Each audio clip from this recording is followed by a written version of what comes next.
Perkenalkan, nama saya Ardilia Eka Cahyani. Saya dari program studi pendidikan Islam anak usia dini, Fakultas Tarbiyah dan Ilmu Keguruan Institut Agama Islam Negeri Kota Metro. Saya berterima kasih kepada Bapak dan Ibu yang telah hadir dalam sidang saya pada hari ini. Saya juga berterima kasih kepada dosen pembimbing saya, Bapak Dr. Kisno MPD, yang telah membimbing dan membantu saya untuk menyelesaikan skripsi ini dengan baik.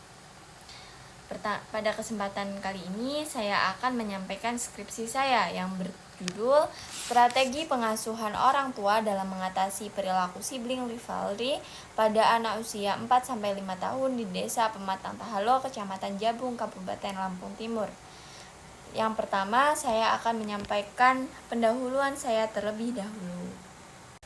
Masa usia dini merupakan masa periode emas atau golden age bagi perkembangan anak untuk memperoleh proses pendidikan. Periode ini adalah tahun-tahun berharga bagi seorang anak untuk mengenali berbagai macam fakta di lingkungannya. Berdasarkan hasil penelitian, terdapat sekitar 50% kapabilitas orang dewasa yang telah berkembang kecerdasannya sejak usia 4 tahun dan 80% telah terjadi ketika berumur 8 tahun dan mencapai titik kulminasi ketika anak berusia 18 tahun. Hal ini berarti bahwa perkembangan yang terjadi dalam kurun waktu 4 tahun pertama sama besarnya dengan perkembangan yang terjadi di 14 tahun di periode berikutnya. Ini merupakan periode kritis bagi anak, di mana perkembangan yang diperoleh pada periode ini merupakan periode yang sangat berpengaruh terhadap perkembangan periode-periode berikutnya menuju dewasa. Untuk itu, pendidikan anak usia dini membantu anak untuk memberikan rangsangan-rangsangan untuk menstimulasi anak agar kecerdasannya dapat berkembang dengan maksimal. Yang kedua yaitu pertanyaan penelitian. Pertanyaan yang pertama adalah bagaimana upaya orang tua dalam menangani perilaku sibling rivalry pada anak-anak mereka. Yang pertanyaan yang kedua, apa saja faktor yang menyebabkan anak tersebut memiliki perilaku sibling rivalry? Nah, yang tujuan penelitian adalah untuk mengetahui apa saja yang dilakukan oleh orang tua untuk menangani anak yang memiliki perilaku sibling rivalry. Untuk mengetahui faktor-faktor apa saja yang mempengaruhi anak untuk memiliki perilaku sibling rivalry.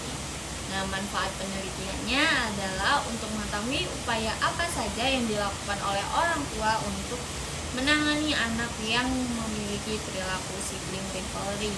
Nah, dan yang Kajian pustaka pengertian sibling rivalry dalam kamus singkat psikologi, Kaplan mendefinisikan sibling rivalry adalah suatu kompetisi antara saudara kandung adik dan kakak laki-laki, adik dan kakak perempuan dengan kakak laki-laki atau sebaliknya. Sibling rivalry menunjukkan adanya rasa cemburu yang berkembang antara saudara kandung sebagai reaksi bersaing untuk mendapatkan perhatian, cinta, dan kasih sayang orang tua.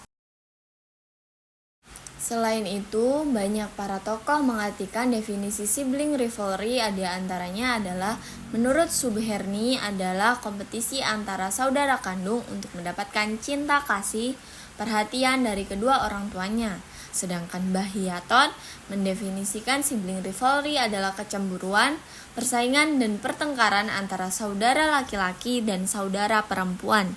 Kondisi semacam ini terjadi pada semua orang tua yang mempunyai 2 anak atau lebih. Sibling rivalry atau perselisihan yang terjadi pada anak-anak tersebut adalah hal yang biasa bagi anak-anak usia 5-11 tahun hingga usia mereka remaja. Bahkan kurang dari 5 tahun pun sudah sangat mudah terjadi sibling rivalry. Istilah ahli psikologi hubungan antara anak-anak seusia seperti itu bersifat ambivalen dengan love-hate relationship. Faktor-faktor yang mempengaruhi sibling rivalry. Menurut Harlock, terdapat banyak faktor yang mempengaruhi kualitas sibling rivalry yang dapat menentukan apakah hubungan antara saudara kandung akan baik atau buruk, yaitu sikap orang tua, urutan kelahiran, jenis kelamin, perbedaan usia, jumlah saudara, Jenis disiplin dan pengaruh orang luar. Yang pertama, sikap orang tua. Sikap orang tua pada anak dipengaruhi oleh sejauh mana anak dapat membanggakan orang tua dan memenuhi keinginan orang tua. Biasanya anak pertama yang memiliki waktu bersama orang tua lebih lama, di mana hubungan yang dibangun di antara mereka sangat erat, cenderung akan memenuhi apa yang orang tua inginkan dibandingkan anak tengah atau anak bungsu. Dengan itu, maka orang tua akan bersikap berbeda antara anak pertama, tengah, ataupun terakhir, dan hal itu menyebabkan rasa benci dan iri, lalu terbentuklah permusuhan serta persaingan antara mereka. Yang kedua, urutan kelahiran. Dalam sebuah keluarga yang memiliki lebih dari satu anak, maka setiap anak akan diberikan peran masing-masing sesuai urutan kelahiran dan mereka diharapkan memerankan peran tersebut. Apabila anak dapat menjalankan tugasnya dan perannya dengan mudah, maka hal itu tidak akan menjadi masalah. Namun ketika mereka tidak menjalankan tugasnya sebagai anak, itu yang dapat menyebabkan perselisihan yang besar. Yang ketiga, jenis kelamin. Anak laki-laki dan perempuan bereaksi yang berbeda terhadap saudara kandung yang sama jenis kelaminnya atau berbeda jenis kelaminnya. Misalnya, kakak perempuan akan lebih banyak mengatur adik perempuannya daripada adik laki-lakinya, atau anak laki-laki lebih sering bertengkar dengan kakak atau adiknya yang juga berjenis kelamin laki-laki daripada dengan perempuan. Biasanya mereka lebih cenderung memiliki kakak atau adik perempuannya. Ketika usia pada akhir anak-anak, antagonisme antara jenis kelamin akan semakin kuat dan menyebar dalam rumah, lalu menjadikan konflik hebat antara mereka. Biasanya juga diperburuk apabila pada proses konflik tersebut orang tua ikut campur untuk mengakhiri konflik tersebut, lalu orang tua biasanya akan dituduh membela salah satu. Hal tersebut yang biasanya lebih merusak hubungan persaudaraan dan hubungan keluarga itu sendiri. Yang keempat, perbedaan usia. Perbedaan usia antara saudara kandung mempengaruhi cara seseorang bereaksi antara saudara satu dengan yang lain dan cara orang tua memperlakukan anak-anaknya. Yang kelima, jumlah saudara. Ketika jumlah saudara dalam sebuah keluarga kecil, maka akan meminimalisir pertengkaran antara saudara kandung. Nah, begitu pula sebaliknya. Jika saudara kandungnya banyak, akan mempengaruhi juga dan mudah sekali anak untuk bertengkar satu sama lain. Jenis-jenis pola asuh. Menurut Harlock, mengemukakan ada 3 jenis pola asuh orang tua terhadap anak, yaitu pola asuh otoriter, pola asuh demokratis, dan pola asuh permisif. Pola asuh otoriter ditandai dengan cara mengasuh anak dengan aturan-aturan yang ketat, seringkali memaksa anak untuk berperilaku seperti dirinya atau orang tua. Orang tua yang otoriter mendesak anak-anak untuk mengikuti perintah mereka dan menghormati mereka. Mereka menempatkan batas dan kendali yang tegas terhadap anak-anak mereka dan mengizinkan sedikit komunikasi verbal. Yang kedua, pola asuh demokratis ditandai dengan adanya pengakuan orang tua terhadap kemampuan anak.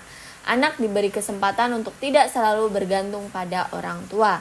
Yang ketiga, pola asuh permisif ditandai dengan cara orang tua mendidik anak yang cerdas dengan bebas.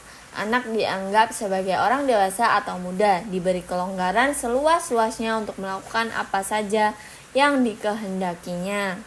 Dari beberapa pola asuh tersebut, maka dapat disimpulkan bahwa orang tua yang mempunyai peranan sebagai pengasuh seharusnya menjalankan dari beberapa pola asuh seperti terlalu melindungi, memperbolehkan, penerimaan dan dominasi, dan penyerahan terhadap anak dilaksanakan dengan seimbang dan semestinya.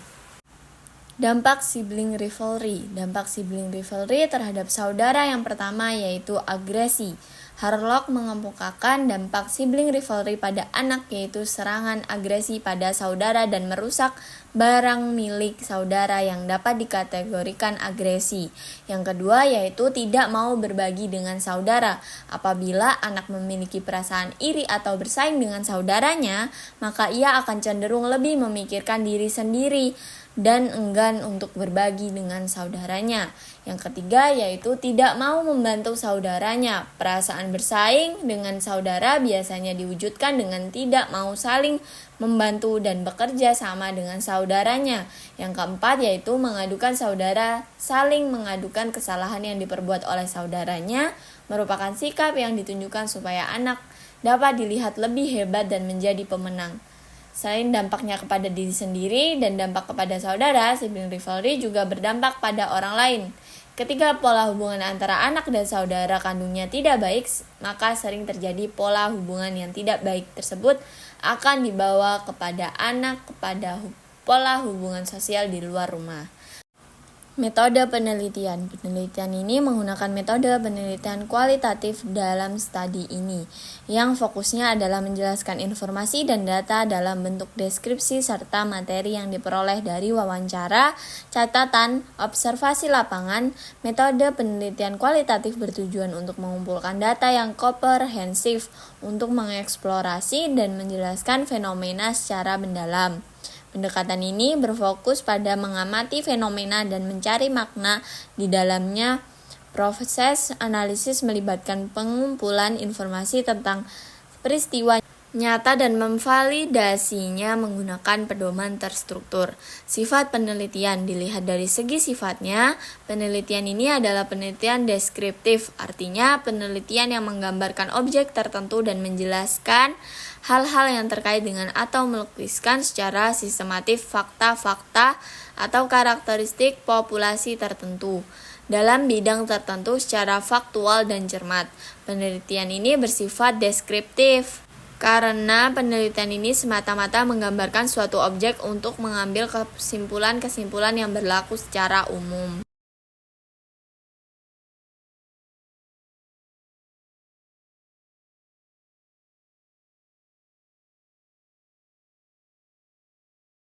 Kesimpulan, berdasarkan hasil penelitian dari 40 keluarga di RT 02 terdapat 3 keluarga yang anaknya mengalami sibling rivalry.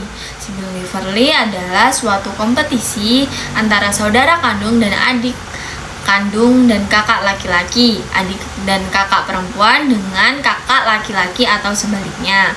Sibling rivalry menunjukkan adanya rasa cemburu yang berkembang antara saudara kandung, sehingga reaksi bersaing untuk mendapatkan perhatian, cinta, dan waktu dari orang tua. Perbedaan sibling rivalry ditinjau berdasarkan urutan kelahiran pada remaja akhir di Fakultas Psikologi Universitas Medan. Sekian yang dapat saya sampaikan, kurang lebihnya saya mohon maaf, kepada Tuhan saya mohon ampun. Saya akhiri. Wassalamualaikum warahmatullahi wabarakatuh.